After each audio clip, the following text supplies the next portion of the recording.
الرحیم، جیسا کہ آپ کو معلوم ہے الیکشن 2024 جو کل ہوا ہے یہ الیکشن نہیں سلیکشن تھی اور یہ دھاندلی نہیں دھاندلے ہوئے ہیں. ہمارے کارکنان کو ووٹ اندر ڈالنے ہی نہیں دیا گیا. کہیں کسی جگہ پر ہمارے کارکنان کو اگر آئے ہیں تو ان کو کہا گیا کہ آپ پیچھے رکیں. کہیں پولنگ 4:30 بجے بند کر دی گئی ہے اور اپنی مرضی کے ووٹ ڈلوائے گئے ہیں. اور کہیں ایسا ہوا کہ ہمارے کارکنان جب جیتے ہیں ایک دو جگہ پر ہمارا اعلان ہوا ہے اس کے بعد گنتی بھی رک گئی ہے. ایسا پاکستان کی الیکشن میں بھی ہوتا ہے کہ یہاں کروڑوں لوگ ووٹ ڈالتے ہیں 9 گھنٹوں میں اور یہاں گنتی 21 گھنٹوں میں ابھی تک نہیں ہوئی.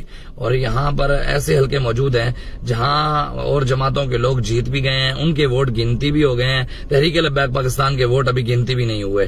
تو ایسا نہیں ہوگا انشاءاللہ. اللہ تعالیٰ اپنے محبوب کے صدقے کرم فرمائے گا. ہم اپنے مرکز کی کال کا انتظار کر رہے ہیں. RO آفیسز کے باہر ادارے اور ایجنسیوں نے اس کا قبضہ کر لیا ہے. اپنی مرضی کے مطابق گنتی ہو رہی ہے, اپنی مرضی کے مطابق اندر کیا ہو رہا ہے, پچھلے 21 گھنٹوں میں کتنے ووٹ 2 نمبری کر کے ڈالے گئے ہیں اور کتنے مکس کر کے ڈالے گئے ہیں, 45 فارم نہیں دیے گئے.